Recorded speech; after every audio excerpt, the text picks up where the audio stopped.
What is up, everyone? My name is John Clark, and welcome to the very first episode of Uninformed, a podcast by two businessmen, an engineer and a geologist. Obviously, the most qualified people to discuss the tech and gaming industry.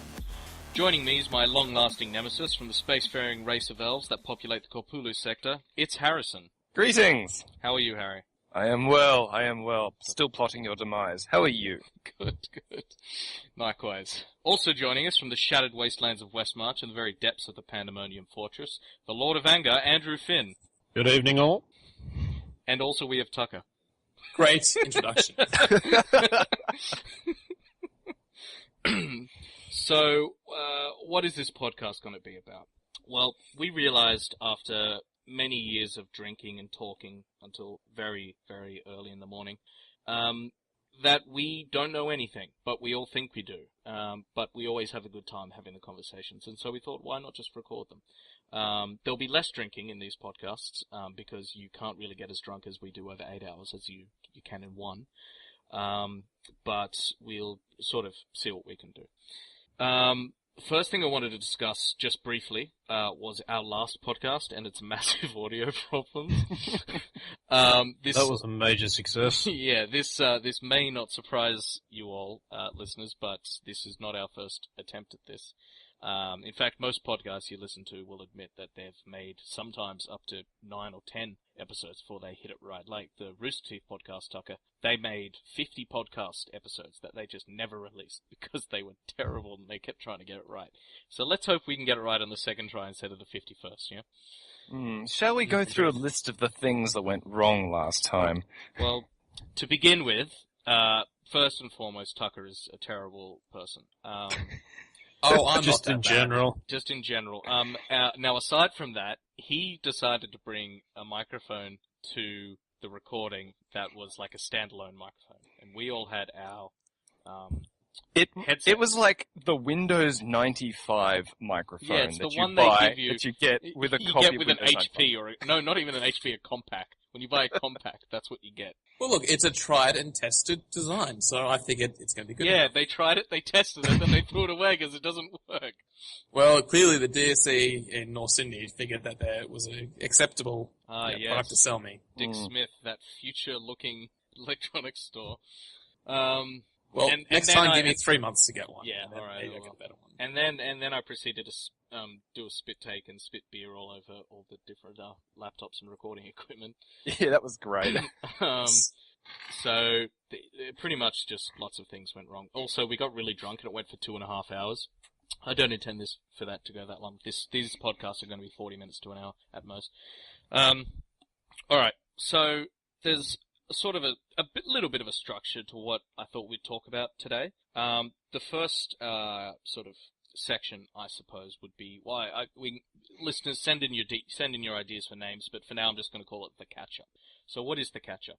Well, it's where we all pitch a story that we think is the most important story of the week, or the one that we should most talk about, and together we all decide which one's the most noteworthy.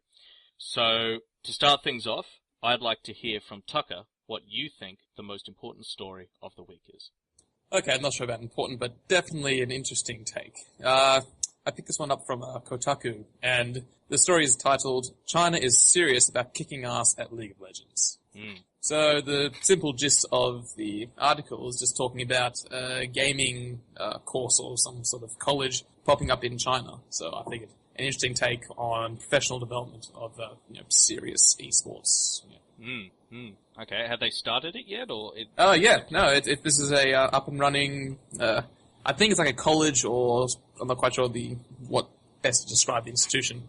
But yeah, it looks a very serious thing going on. So there's, I'm looking at the screenshots that some reporters have taken, and yeah, this is it's very similar to what I consider maybe a tape, tape course kind of setup.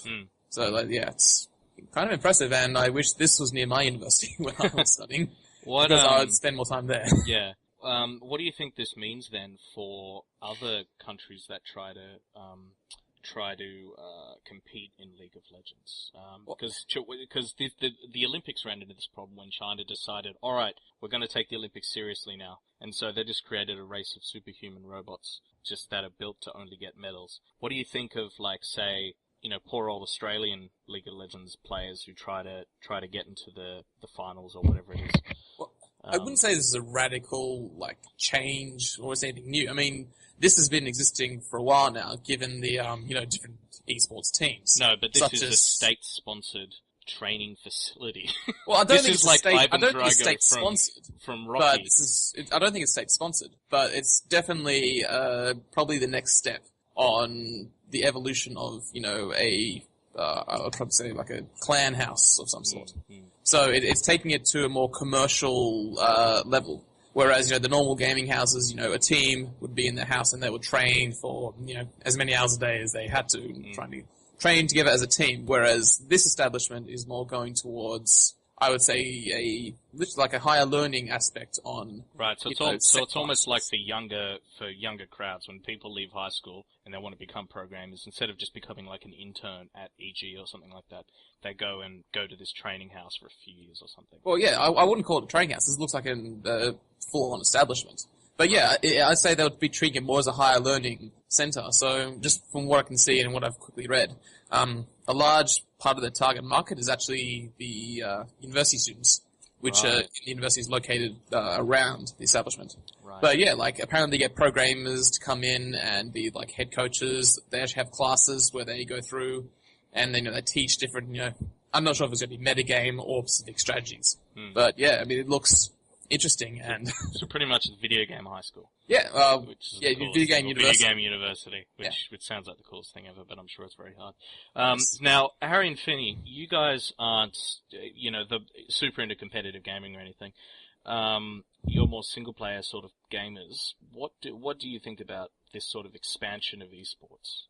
How do I quickscope? Yeah, to call us competitive would not be accurate.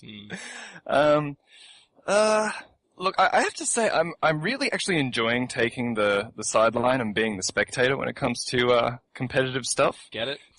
Being the spectator of these competitive stuff. That's all we're doing. Yeah. But I mean, it's just, I don't know, it just seems so much more, there's so many takes.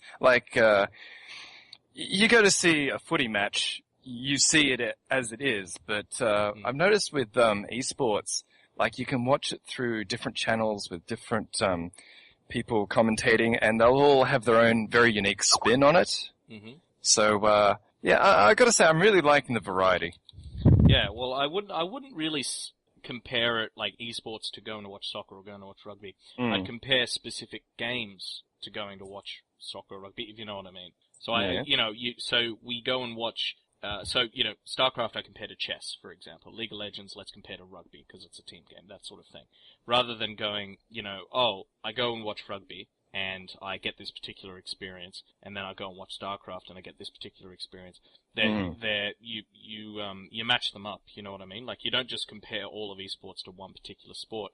And then you go and watch any sport, and then you can see Channel 7's taken it, Channel 10's taken it, Channel 9's taken it, Fox Sports, all this different stuff. So I think there's a lot of similarities there, but even if there are similarities or not, I don't think it particularly needs to be similar, because it's purely an internet-based there is some TV stuff, but TV's dying anyway. There's purely an internet-based sort of experience for people, and it's certainly put Twitch on the map, that's for sure.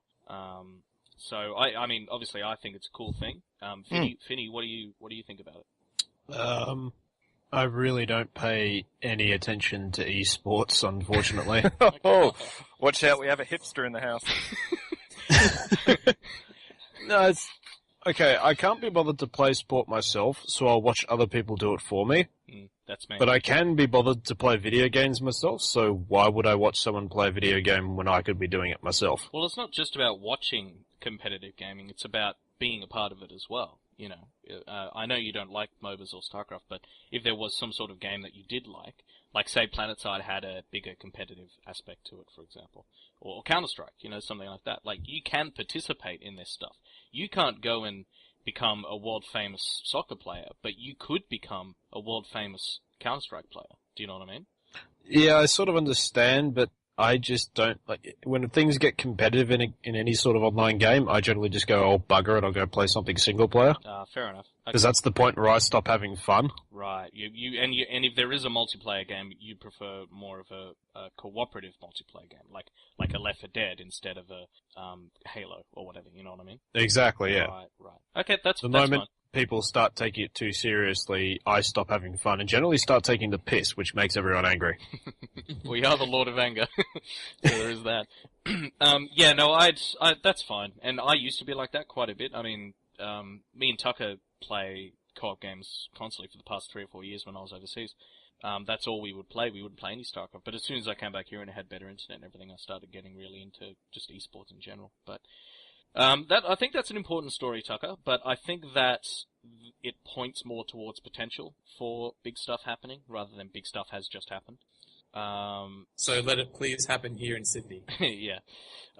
So, having said that, let's go ahead and have a chat to Mr. Andrew Finn and find out what you think the most important story of the week is.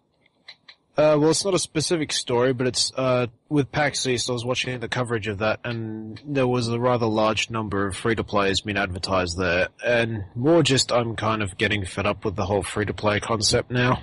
Let's be specific here for listeners who might be listening at different times. PAX East 2014. It's April now. And it was over in Boston. And for those who don't know, PAX is the Penny Arcade Expo, made by Jerry and Mike from Penny Arcade. Anyway, just in case you don't know. I agree with you. I really do. Free to play can be good, but most of the time it is terrible. It just seems to be the one that I saw got not really angry at, but sort of disappointed was WildStar. They were talking about how it's mainly subscription basis, but it can be free to play. But to get free to play, you need to sell in-world items to gain in-game currency, which I think is just gold. And you then use that gold you earn by selling stuff to subscribers to pay for your own subscription.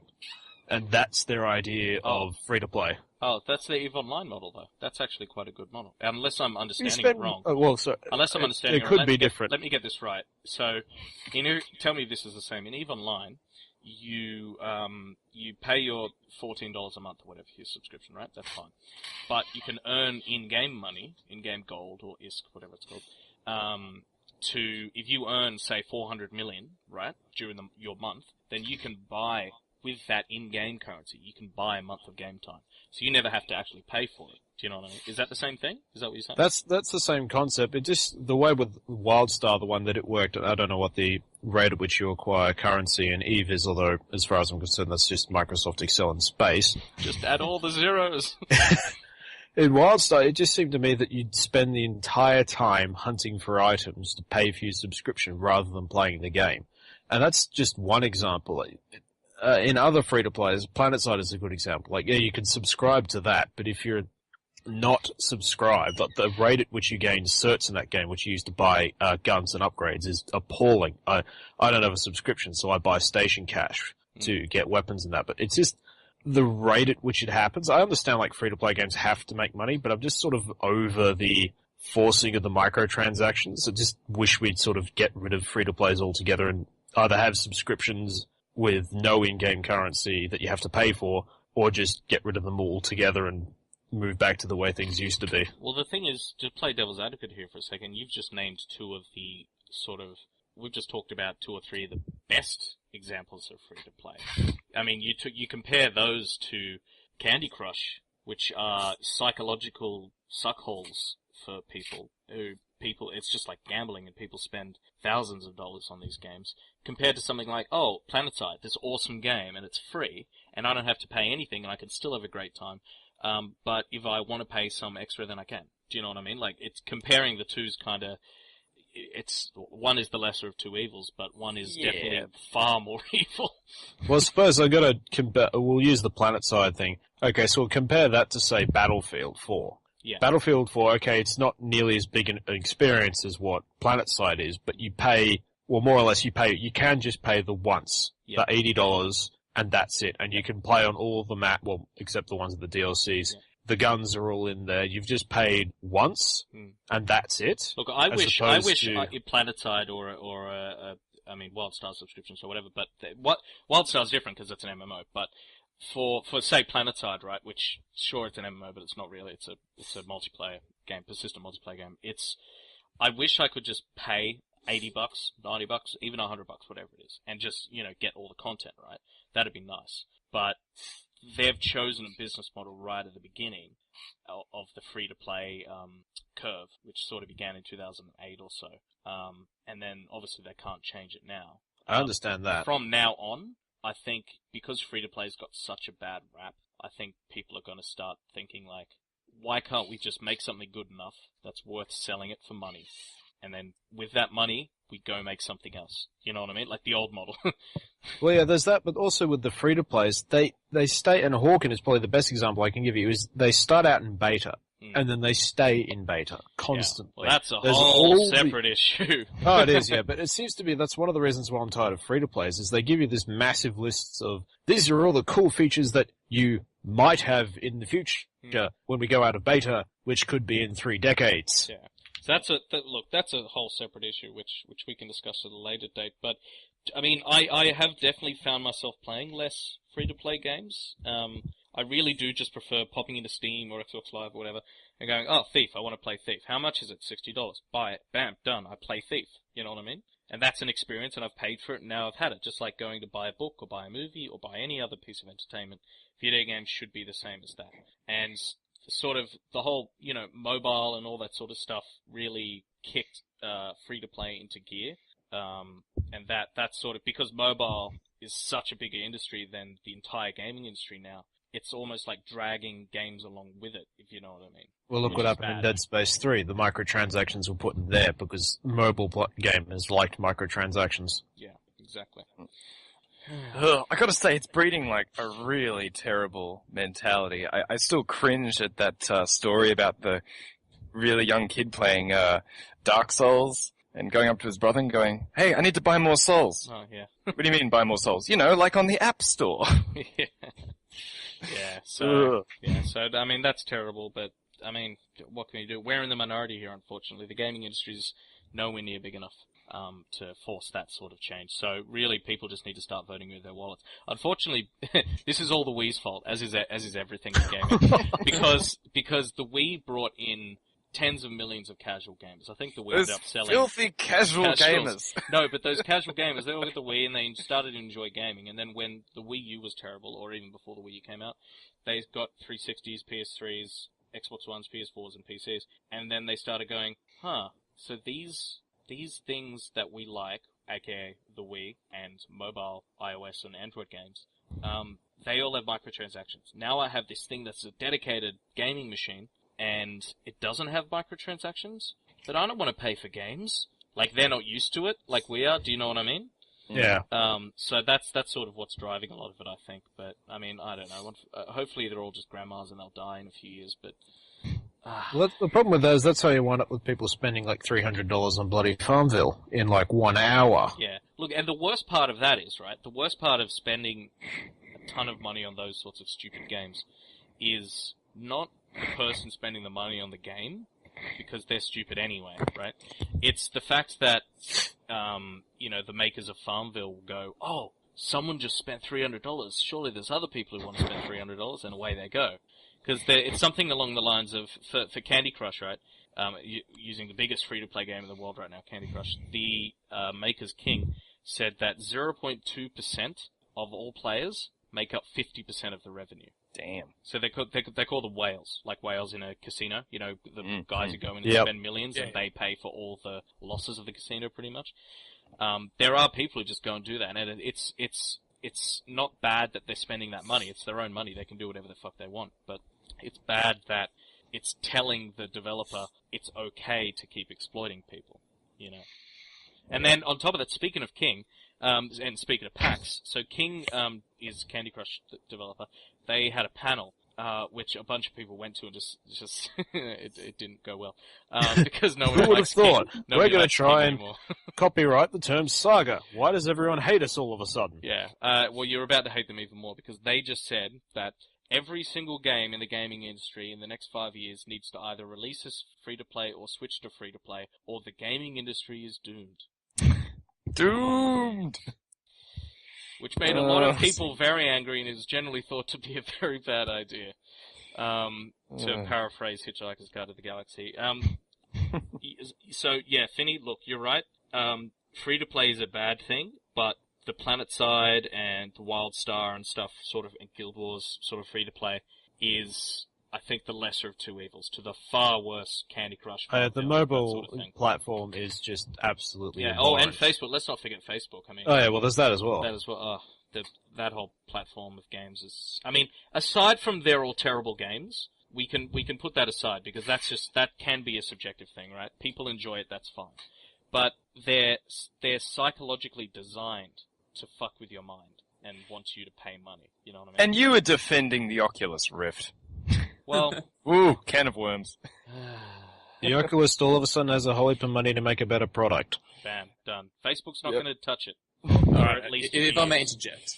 We'll make that a separate topic. Are we going to talk about... Okay, no, we'll talk about the Oculus Rift another time. Yep, we will.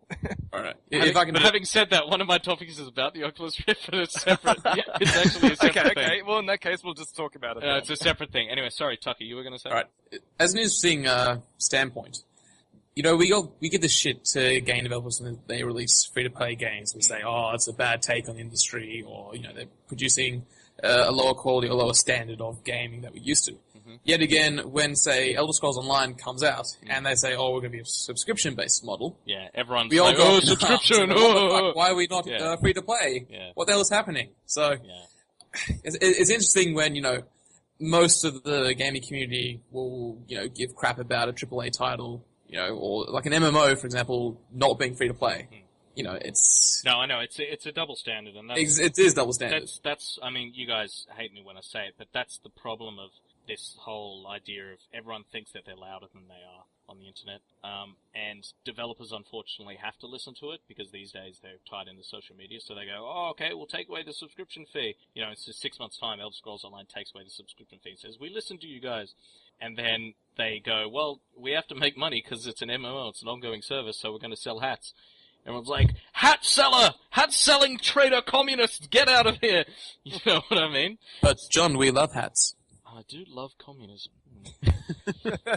So I don't know. Speaking of Elder Scrolls Online, next week, let's have a bit of a chat about it, because by then Tucker will have bought it, hopefully. And it's like you can see the future. Yeah, no, but to give you a brief taste, it's had one of the smoothest launches of any MMO ever. It's ridiculous. It's had one downtime on the first day for 2 hours, and that was it. Yeah, I heard about that. Really smooth intro, but the reviews have not been kind. Oh, I've the exact opposite. Really? I mean, the PC Gamer and stuff gave it a bit of shit, I think, for saying, oh, it's more of an MMO than Skyrim or whatever. And I'm like, well, duh. They said that right in the beginning that they weren't going to do Skyrim. However, having said that, whenever I play it, MMOs you want to play with other people, but I kind of don't want to play with anyone else. Because if I play with someone else, I have to get on Skype, and then I won't be able to pay attention to the quests. And they're all fully voiced and everything. I'm actually getting into it pretty heavily.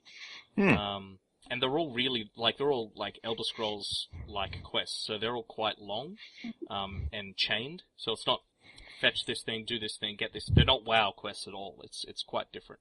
So I'm a fan of it. But anyway, we'll talk about that next week. Yeah.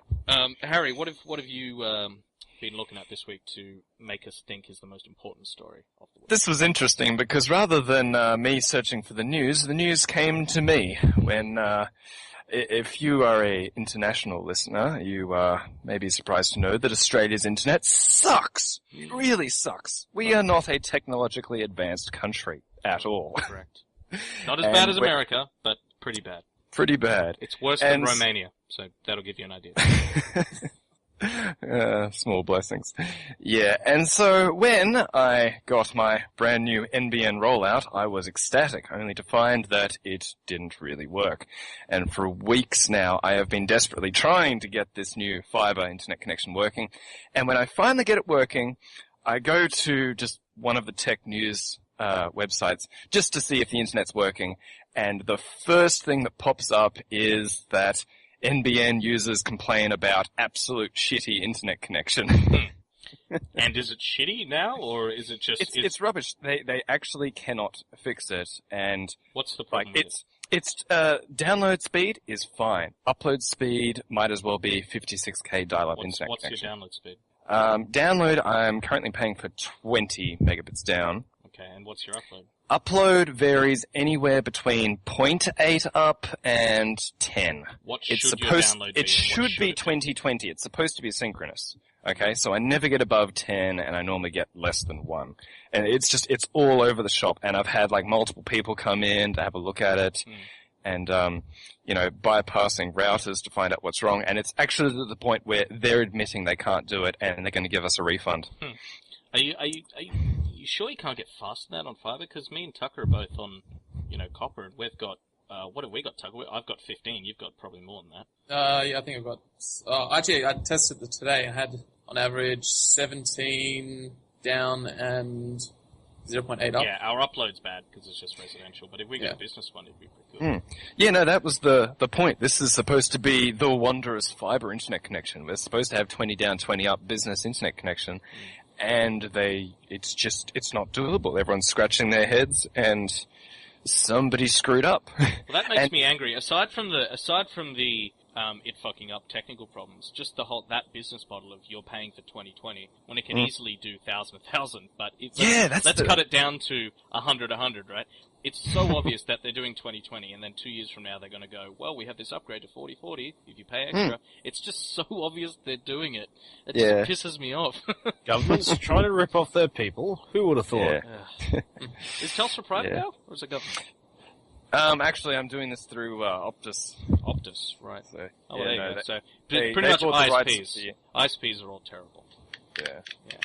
But, I mean, it's all through subcontractors and stuff, so, I mean, I reckon it might have been the guys actually laying in the cable. They just did an absolute rubbish job. It was really funny. They dug up the footpath, the concrete footpath, and then just put in some really, malleable tar. And then the very next car that went over the driveway just got bogged into it. That's some quality engineering, rather. Oh, it was brilliant. Although my boss managed to get the forklift bogged in our car park once. God, how did he manage that? Because he's an idiot and he drove onto bitumen, and lo and behold, the 1.5 tons of forklift sank through into the concrete. Yeah, fair enough. Well, it was worse when he did it the second time. Finally, we have this machine out of the terrible fog. Alright, now where do I need to go? I need to go over there. He did it about a week later, and the part that got me is he actually told us. So I said to him, Tony, it was bad enough the first time, why are you telling us you did it again? Well, you got to have communications with the staff. Don't do have faith in your employer. Yeah, no, that's interesting, Harry. That's definitely something that we're all going to have to deal with eventually. Yeah, so I have a very big sad over that. So I'm just going to. I don't know what I'm going to do because. Well, you're going to complain about it, and then I will complain about it, and I will complain about it. But I think I'm going to have to stick with copper. Well, Harry, you could switch over to TPG's competing fiber network. Yeah, TPG is awesome. Yeah, no, we like me and Tucker about TPG. We quite like it. Yeah, I'm very happy with my service. Yeah. Yeah. Except us having speaking of big names, man, Telstra just had the shittest day of their life. I think it was just 2 days ago. I go into the store and I want to buy a prepaid, those 4G dongle sticks you can put into your computer. Mm-hmm. And so I've already got the SIM card. I've already got the plan and the contract and everything. And I'm like, see that thing on the shelf? I want to buy that. Oh, sure, you want to get a plan? No, I've already got the plan with you. I just want to buy that. Oh, we can't actually sell you that. It's on the shelf. It's right here. Yeah, no, you need a new contract. I have a contract with you. I just want the thing. Me give you money. No, they couldn't do that. And so I was like, okay, all right. How about I buy a shitty little prepaid thing, right? And then I take that shitty little prepaid SIM card out and I put my contract SIM card into it. And they're like, oh, yes, I suppose that would work. Brilliant. Let me just process that, and our system is down. Oh, great. Okay. Can I give you cash? Yes, you can take cash. Fantastic. End of transaction. And so then it turns out it wasn't just their store system that was down. It was the entire Telstra website and infrastructure that had gone down that day. Because when I tried to activate the, for some stupid reason, I had to activate the prepaid SIM card to get the dongle working. For some stupid reason. And, their entire page was down. And so I called the Indian lady that, worked, clearly had never seen Australian soil, because that's just how Telstra works. Mm-hmm. And, she was like, oh yes, I can activate that SIM card for you. Oh, actually no, the website's down. Seriously? You work for Telstra and you're just sitting at a computer looking at the Telstra website? Yeah, no, that's all they do. I got a friend of mine who works in the call center for an ISP over in London. And it's literally, they just look at the same thing you look at on the website, but they have slightly more permissions. That's all. I am disappointed. I'm disappointed. Yeah. So that's my week. Yeah, it's a good week you've had. It's a good week. We'll get to what we've been playing in a second, but what I think the most important story of the week, or one of the most important stories of the week is, other than all the PAX stuff and stuff being announced and, the new Civilization game Beyond Earth, all that sort of stuff, is the Ubisoft giving free Nexus 7s to journalists for at a Watch Dogs preview event over in Paris. Whoa. Bribery trying much? to bribe journalists, yeah. Now, there's been a lot of argument on the internet about whether this is okay or not. Now, obviously it's not okay to do it for journalists, but a lot of people saying, oh, well, there were some people who there from the internet, who were given this stuff, like writers, people like, not Yahtzee, but people like Yahtzee or sort of just famous bloggers and stuff. And they were like, well, they should be able to accept it. And it's like, no, nobody should accept anything. It just completely colors your view of Ubisoft in the game. Whether you think it doesn't, whether you go and give the game a bad review, you still think like, oh, Ubisoft is a good company. It's nice. They gave me something nice. No, you should be subjective. There are a bunch of people who are saying, like, a bunch of journalists here on Twitter and stuff, they're all saying, oh yeah, we took it, but it's going to charity. And I believe that it's going to charity. They've named one properly and all that sort of stuff. But I'm like, well, just don't take it in the first place, because then Ubisoft thinks it's okay, Yeah, I don't have such a gripe against like blatantly open corruption because it's obvious they can't. At least they're honest. Yeah, so that's okay. I can live with that. Oh, jeez. I mean, someone's written here is quite funny. I don't see the issue. These highly regarded professionals are simply being showered with gifts as a result of their groundbreaking achievements in the brutally competitive world of intellectual video game journalism. Which is funny, because, video game journalists are not real journalists. Jeez. I mean, there's some aspect to it that makes sense, like, all of Watch Dogs, everything we've seen about Watch Dogs is it's all about mobiles and second screen experiences and all that, and so they give them the Nexus 7 so that they can go home and try out Watch Dogs on this second screen and all that sort of thing. But I'm like, no, that's not how it works. You invite them to a preview event, they play the game, you give them the tablet or whatever, they play the game, then they go home. You don't give them a $200 whatever tablet, or is it more? How much is an Nexus 7? You'd probably know more than They go for cheap. Yeah, 200. Okay. What if I just gave you $200 and said, please review my game? You know what I mean? Yeah, very... Was that $200 that you gave me before I reviewed or after? Well, before. Well, then, yeah, you get a good rap. It was after, I'd probably say it's the worst thing in history, just to be spiteful. Yeah. But they still have to go home and actually print out the reviews and stuff, so it's always before, really. Yeah. Now, this has had a long history of this sort of stuff happening. Obviously, the biggest one being just the whole reason Giant Bomb exists is Jeff Gerstmann over at GameSpot when Kane and Lynch came out. Yeah, they gave Lynch it or Kane or Lynch? 6 out of 10 and they got fired. Yes, what happened was they got offered money by, in fact, was Kane and Lynch Ubisoft as well? I don't remember.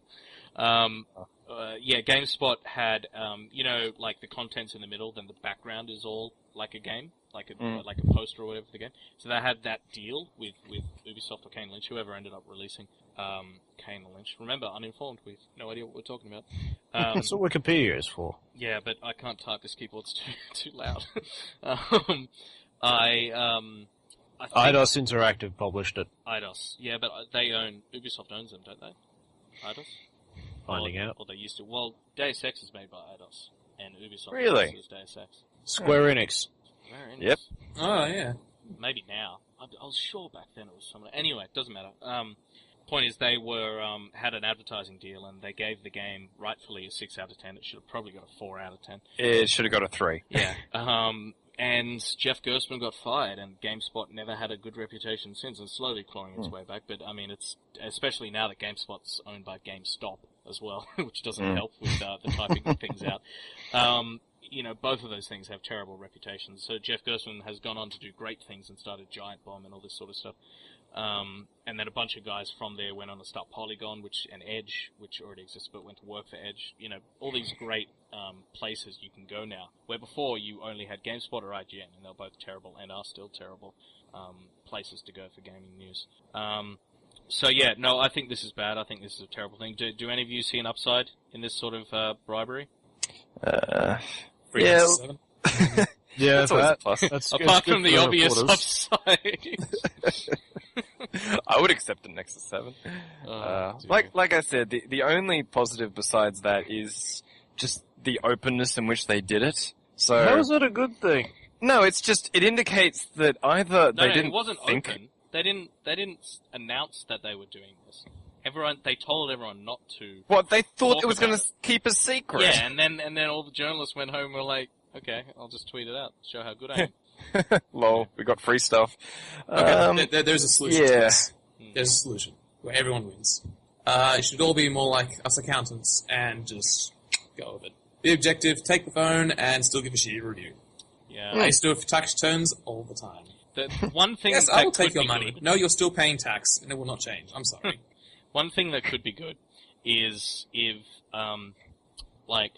they send out all these Nexus 7s, right? And it's this big secret thing for Watch Dogs. It's still a marketing campaign where the tablets are actually hacked somehow, and they, it's some sort of alternate reality game sort of thing, and they have to sort of unhack it or do something with the tablets. I mean, that could be a cool thing, right? Obviously, it's not that, but that could be one way to do it. Look, I should just work for fucking Ubisoft PR. It's so easy, Ubisoft. Well, I don't know. I mean, those things do have GPS trackers in them, and so they would know where all the journalists are that gave them a bad review. Yeah. You know? Have to keep an eye on them, see if they disappear. Yeah, they could send Ezio or someone after them. Someone from their stable. All right, so that's the catch up. What out of those stories, what do you think is sort of the most important one that we should label the story of the week? I'm going with yours. Yeah, I gotta say, I do enjoy me a bit of open, just obvious stupidity and corruption. You've said that 3 times now, Harry. How much have you been bribed in the past? That 3 times now you said, I love how honest they're being and how open and fantastic they are. What a great company, please, Ubisoft. Please, by the way, give me harrison.leak@gmail.com, Ubisoft. Oh dear. Yes. Send me money. Yeah, no, Send me I think Tucker's one about China was very important for the future. But I agree that this isn't just me tooting my own horn. But I think that this story the Nexus 7 story is pretty important because it's going to have repercussions for the next few weeks, and we'll follow up on that as things happen. Yep. Now, before we move on to what we've been playing, were there any more stories that sort of didn't fit in there during the week? Things that you'd still like to discuss, or things that you've done during the week, or whatever? Because I've got one, if you want time to think. Yeah, go for it. Well, I've got 2. So the first one will be quick. Marty O'Donnell, who has done all the music for Marathon, Oni, and Halo, all the Halo music, still works for Bungie. Well, not anymore. He just sent out a tweet. I'm saddened to say that Bungie's board of directors terminated me without cause on April 11th, 2014. That's a very weird thing because he's that'd be like all of a sudden just, Google just getting rid of Eric Schmidt and that's all they say about it. You know what I mean? Like some really high up guy who's really defined the series. I mean, if Halo's anything, it's an awesome soundtrack. And he's just gone without cause. Really strange. Yeah, when they say without cause, there is cause. No, it I know. just means they can't make it public. No, I know, but I wonder. It just makes you think. What did he do? Well, Bungie said they parted on good terms. Yeah, And then he came out Bungie and said they that. sacked me. Yeah, Bungie said. Well, he put this tweet out saying he's been terminated, and then like a day later, Bungie does a little thing on their website saying, "We wish him the best of luck in all his future endeavors." And I'm like, this dude's like 65 years old now. What future endeavors is he gonna have? You just fired a guy who can't get another job now. It's sad, but anyway. And one other quick one I had was the Oculus Rift one, which is Sir David Attenborough is working on a Oculus Rift nature documentary. I thought you said naked for a second. I'm like, I don't need that kind of virtual reality, thanks. It's going to be called Conquest of the Skies and is filmed in Borneo.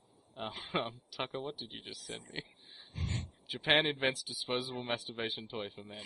I think you'd read it more than I would.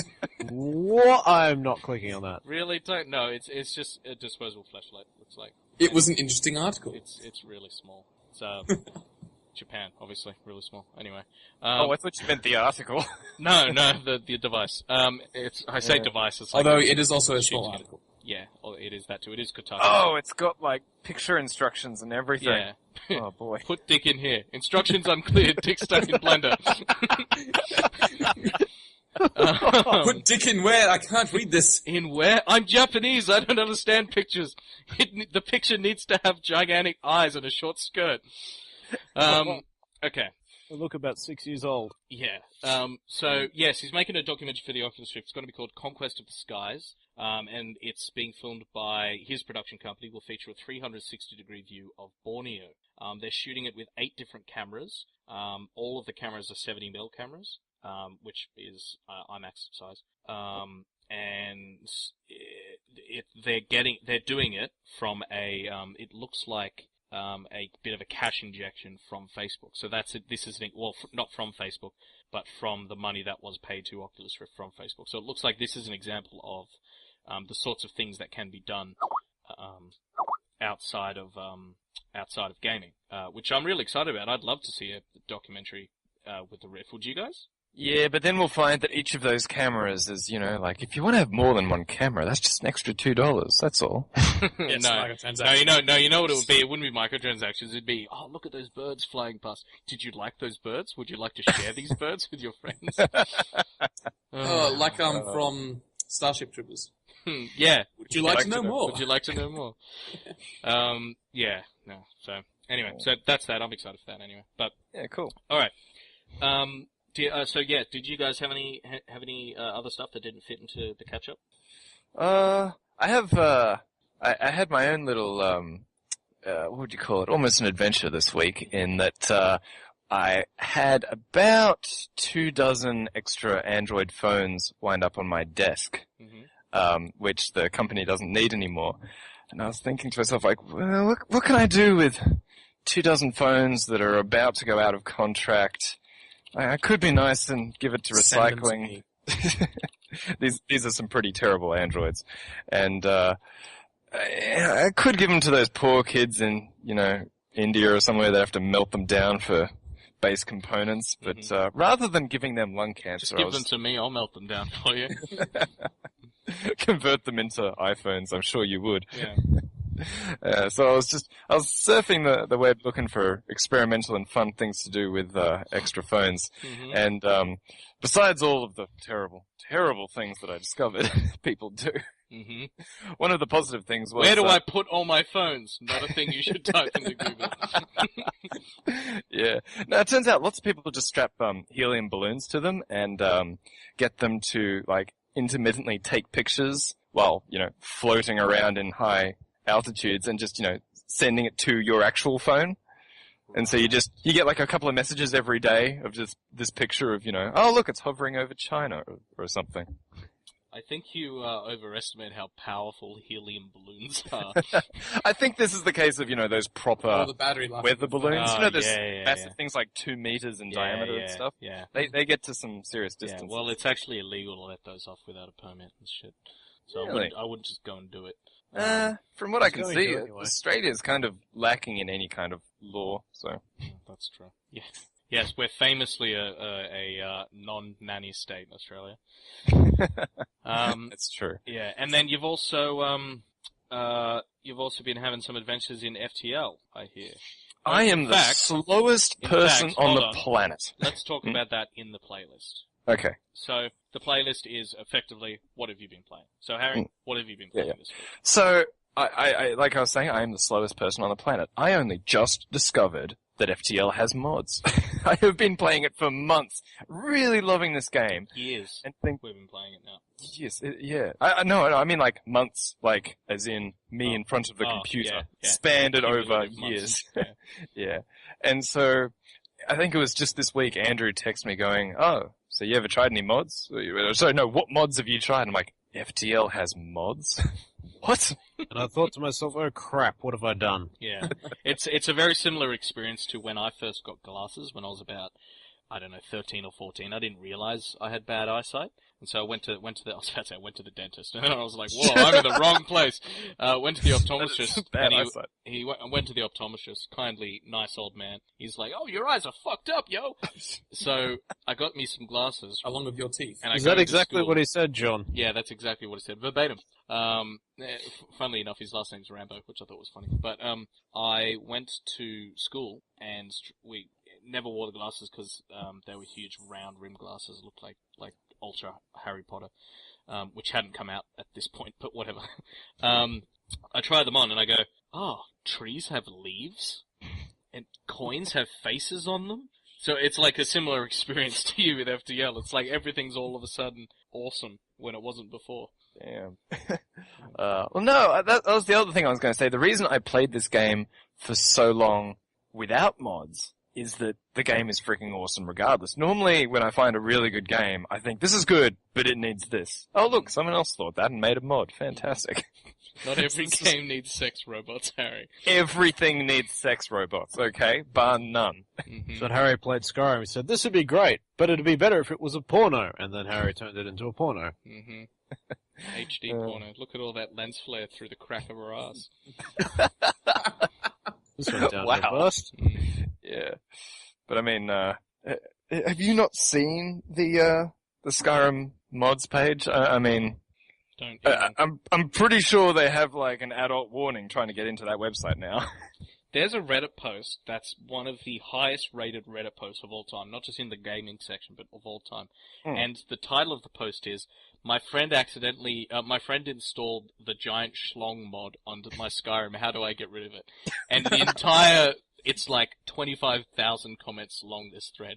And it's just all people linking him to further sex mods. No one's telling him how to get rid of it. It's one of the funniest things I've ever read.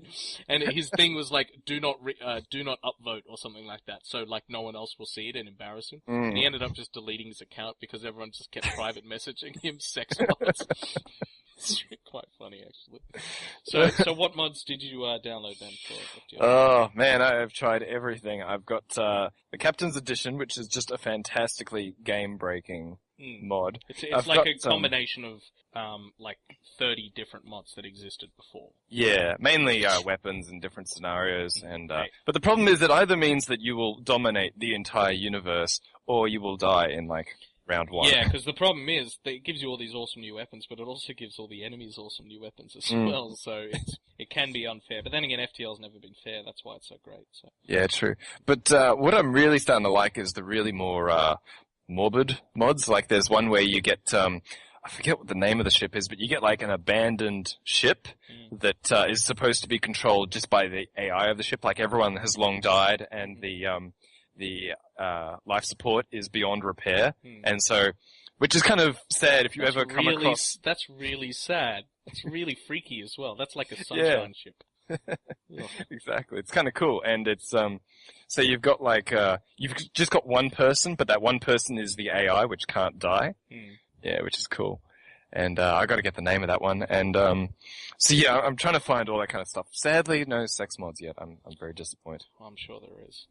There will be. I mean, already one of those ships, the one that has the giant artillery laser, that already looks like a penis. So That's in the vanilla game. yeah, Shoot the like vanilla game, a you're halfway spaced-out there. bots. So speaking of the vanilla game, the whole reason you're playing FTO again is because the Advanced Edition came out. And it not Yes. only came out on PC for free, it also came out on the iPad, which is a big deal. And I got it on the iPad. It's good fun. $12. Nice price. It's it's really good on the iPad. It's I wouldn't say it's the better edition, but it's definitely like the same, if you know what I mean. Like It's mobile, so you get to play it while, in the car or anywhere. Yeah. on an it's airplane great. or something. It's great. So with that and Hearthstone coming out the same week, I'm finding myself on the iPad way more than I ever was. Oh, Hearthstone. I'm seriously ended up shaking my fist at Blizzard for that. The stupid gits put it on the App Store saying it was compatible with iOS 5, which of course is what I've got because I've got an iPad 1. And so I downloaded it going, hooray, it's good for iPad 1. That was really nice of them. And then it installs and it opens up without problem, only to tell me in the game that you have to have iOS 6 Plus. Trolls. At least it's free, so you didn't spend any money on it. But Yeah. yeah, Seriously. no, yeah. Good- I mean, good look, trolling. It never would have worked on iPad 1 anyway. Yeah, but they shouldn't have said it was okay No, for I know, iPad 1. I know. Well, hold on. Well, did it say iPad 1 you cannot, or iOS 5 you cannot? So on the App Store it said iOS 5 compatible, Right. and so I downloaded Did it, and then say it was iPad 1 compatible? no, it didn't. But iPad 2 never Usually came it out with says- iOS 5, Yeah, did it? Yeah, it did. It had Yeah, iOS but- 4. Did it now? Yeah. Interesting. It would have said on the App Store compatible with iPad 2, iPad 3, iPad 4, iPad Air, iPad Mini, that sort of thing. Interesting. So that'd be where it would have said it. Oh well. And Andrew Finn, what have you been playing this week other than Skyrim, PlanetSide, New Vegas? It's all he plays, it's true. BioShock Infinite Burial at Sea, Episode 2. Now, how is that? I mean, not just Episode 2, but the whole Burial at Sea DLC I haven't played. No spoilers. Just spoilers, they're in Rapture. That's it. It's going to be kind of hard to talk about it without spoiling it. No, but don't tell me about the it's just- story. Just, is it a good experience? Is it worth the money? How much is it? That sort of thing.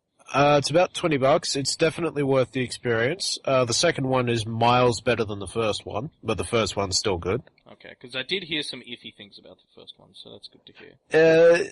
It was good because it had, well, you're back in Rapture, and it had the combat style from the original BioShock. So it was a lot more like that, which was better than the BioShock Infinite one. And yeah, that aspect of it was good. Being in Rapture was nice, but the story in the first one just wasn't that good. But it's tenuously linked to BioShock Infinite, and it's just really, it wasn't that great, the story because of it. everything I heard about the first one was literally you could go in infinite directions with the DLC, and they decided to go back to where they were in the first two games. Yeah, it was interesting. The second one is by far superior, so I'd recommend playing through both of them. Just, it leaves a great deal of weight on the mind when you finish the second one. Is it more like the second half of Infinite or the first half of Infinite? Yeah, they're two completely different things. They're not comparable really to the first. No, but story-wise, is it? Oh yeah, it's like Is the DLC it goes more crazy completely to hell. sci-fi adventure time, or is it the second social satire DLC. stuff? The second DLC is it's got a bit of social satire in it as well, but it also has the whole BioShock Infinite second half where all of a sudden there's 1,000 universes and we're jumping through all of them and no one knows what the hell's going on anymore. Yeah, fair enough. And Tucker, what have you been playing this week? Oh, I've had such a catch-up week on gaming ever since getting back from Japan, and I've been in overdrive, so a lot. Yeah. Definitely, I guess I got back into StarCraft 2 again, and dear God, I'm so terrible at it. Yeah.